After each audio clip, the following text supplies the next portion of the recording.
Gara-gara uang Rp600.000, 6 pemuda di kota Semarang tega menganiaya teman sendiri yang usianya masih di bawah umur hingga tewas. Dari hasil otopsi, korban mengalami gegar otak akibat pukulan di kepala.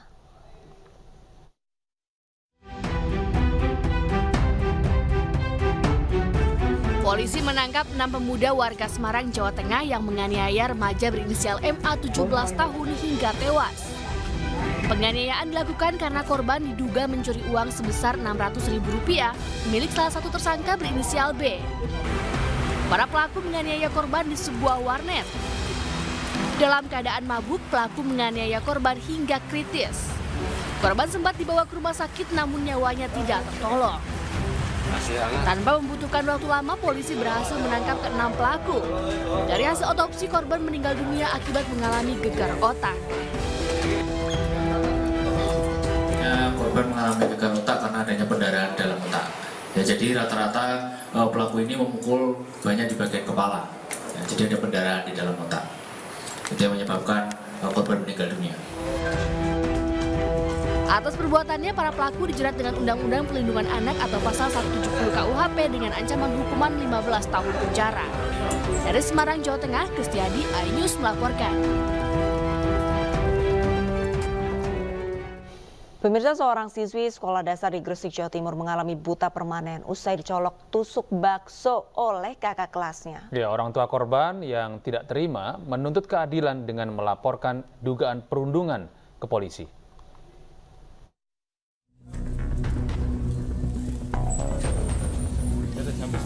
Orang tua korban mendatangi sekolah dasar tempat anaknya menuntut ilmu di Kecamatan Menganti, Kabupaten Gresik, Jawa Timur. Orang tua SA datang menemui kepala sekolah untuk menuntut pertanggungjawaban dari pihak sekolah atas peristiwa yang menimpa anak yang berusia 7 tahun. Menurut ayah korban, peristiwa perundungan itu terjadi saat sekolah menggelar lomba 17-an. Dalam acara itu disebutkan kakak kelas korban yang tidak diketahui identitasnya menarik SA ke lorong sekolah untuk meminta uang. Namun SA menolak sehingga pelaku mencolok mata SA dengan tusuk bakso. Korban sempat kesakitan hingga akhirnya mengalami kebutaan. Pihak keluarga sudah berusaha meminta rekaman CCTV di sekolah, namun pihak sekolah berdalih CCTV rusak. Kepala Bidang SD Diknas Gresik, Hamdan, mengatakan akan melakukan mediasi dengan melibatkan pihak sekolah dengan keluarga korban. Untuk selanjutnya, ini kami sudah serahkan kepada teman-teman yang ada di Polres Gresik, dari Polsek Menganti yang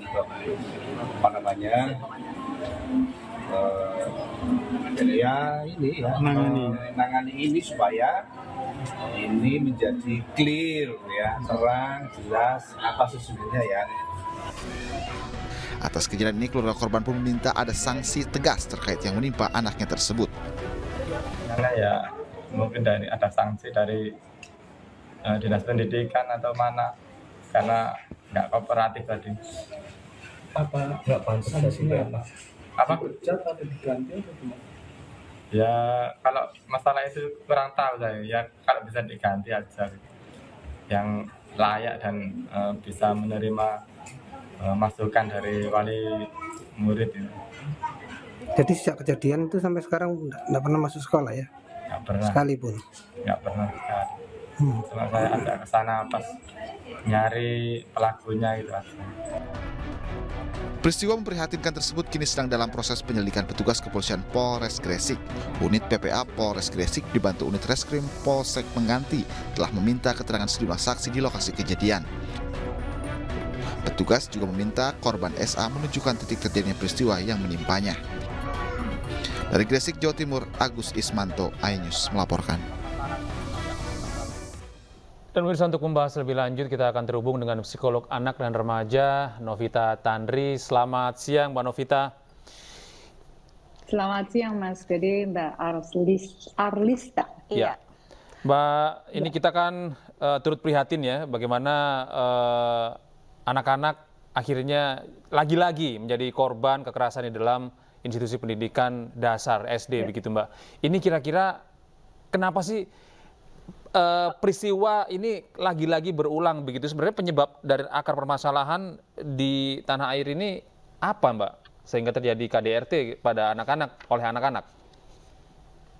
Ya, Mas Gede, Mbak Arlista, ini memang sangat prihatin sekali ya bagaimana anak-anak yang usia yang harusnya masih begitu dini, masih begitu kecilnya, sudah bisa menunjukkan kekerasan terhadap teman sebayanya sampai menimbulkan kehilangan akan penglihatan. Buat saya bahwa kekerasan masih terus saja ditampilkan di masyarakat kita. Mungkin juga kekerasan ini berada dari dalam keluarga sendiri yang harusnya menjadi teladan, yang menjadi contoh buat anak-anaknya. Kalau kekerasan ini tidak kita stop, tidak kita putus mata rantainya, mulai dari organisasi yang paling kecil yaitu keluarga, kekerasan ini akan terus terjadi. Karena anak-anak ini kalau kita lihat yang pertama dari keluarga, yang kedua adalah tontonan, dan yang ketiga bahwa mereka ini mendapatkan dari sekeliling mereka, dan akhirnya anak-anak ini menjadi peniru. Karena anak-anak adalah peniru ulung, Mas Gede. Baik, sementara itu Mbak Novita, ini kan dari informasi sebelumnya ayah korban ini mengaku tidak tahu sama sekali siapa pelakunya dan saat ini tengah mencari keadilan untuk mencari pelakunya dan juga meminta pihak sekolah ini bertanggung jawab. Nah, kalau misalkan dari sudut pandang Mbak Novita ini sebenarnya apa yang harus dilakukan dari orang tua korban karena si anak ini merasa trauma dan enggan untuk berbicara siapa pelakunya. Bagaimana Mbak Novita? Karena biasanya memang korban selalu berada dalam ancaman bahwa keluarganya atau anggota keluarganya akan mendapatkan sesuatu kecelakaan kalau sampai dilaporkan. Ketakutan ini yang membuat setiap pelaku biasanya tidak berani untuk bicara. Kalau buat saya, kalau sudah sampai di titik ini, sampai menimbulkan kecacatan kepada korban, pemerintah harus turun tangan, harus tindak dengan tegas. Anggota kepolisian harus turun untuk supaya si korban ini mendapatkan keadilan yang dibutuhkan oleh anak ini karena masa depan masih begitu panjangnya. Jangan sampai anak-anak ini kehilangan masa depan karena tindakan tegas tidak kita lakukan. Ya, Mbak, ini kita akan mengetahui bahwa rupanya CCTV yang ada di sekolah ini juga dilaporkan rusak ataupun tidak diinformasikan gitu kepada orang tua korban yang saat ini sedang mencari kebenaran. Nah, sebenarnya apa yang dilakukan pihak sekolah ini menurut Anda sudah tepat atau tidak? Ini juga menyangkut pelaku juga kan yang masih di bawah umur, Mbak. Iya, kalau ini mungkin sudah bagian daripada ranah hukum ya Mas ya, tapi kalau buat saya sekolah sebaiknya kalau bisa bekerja sama ya, karena masa depan satu orang anak yang tentunya kita sama-sama harus jaga dan lindungi gitu. Dan buat saya mungkin harus aparat hukum yang turun tangan di sini Mas, untuk bisa supaya korban bisa mendapatkan keadilan yang sebaik-baiknya. Mbak Novita, ini korban dan pelaku kan sama-sama anak di bawah umur. Lantas untuk pendekatan dari petugas kepolisian untuk mencari tahu siapa pelakunya dan untuk pendekatan pelakunya agar mengaku, nah ini seharusnya seperti apa Mbak Novita?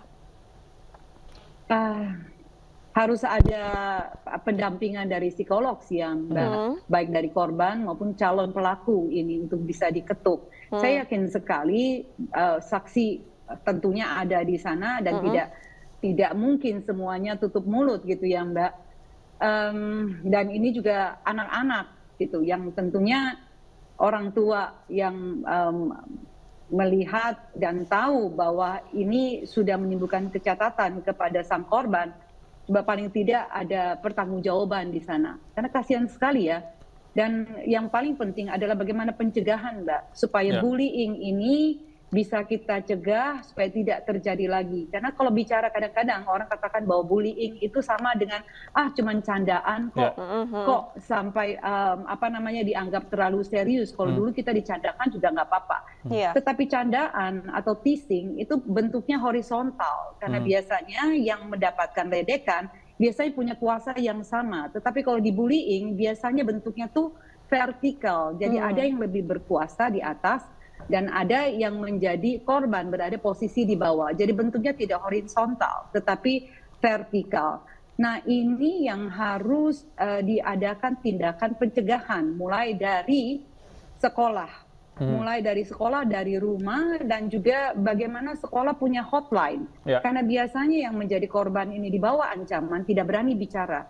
Tetapi kalau dengan adanya hotline, anak-anak ini bisa mengkontak nomor-nomor yang memang disiapkan sehingga mereka bisa melaporkan pada saat mereka mengalami perundungan atau bullying ini. Karena dengan adanya teknologi, revolusi industri 4.0 seperti sekarang, kita manfaatkan dengan WhatsApp misalnya, hotline, sehingga anak-anak ini merasa aman di tempat yang sebenarnya menjadi rumah kedua mereka, yaitu sekolah, untuk mendapatkan perlindungan, untuk mendapatkan tempat yang layak dan aman untuk bersekolah dan mendapatkan pendidikan.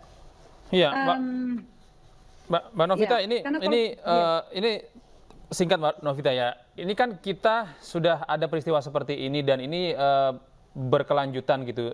Kasus seperti ini juga seringkali terjadi. Nah, menurut Anda hukuman apa yang paling layak buat pelaku dan kemudian kasus ini menjadi contoh buat anak maupun orang tua supaya anak-anak mereka tidak menjadi pelaku dan yang lain tidak menjadi korban. Dan diharapkan kasus-kasus seperti ini bisa terhenti dengan adanya contoh dari kasus yang terjadi di Gresik ini.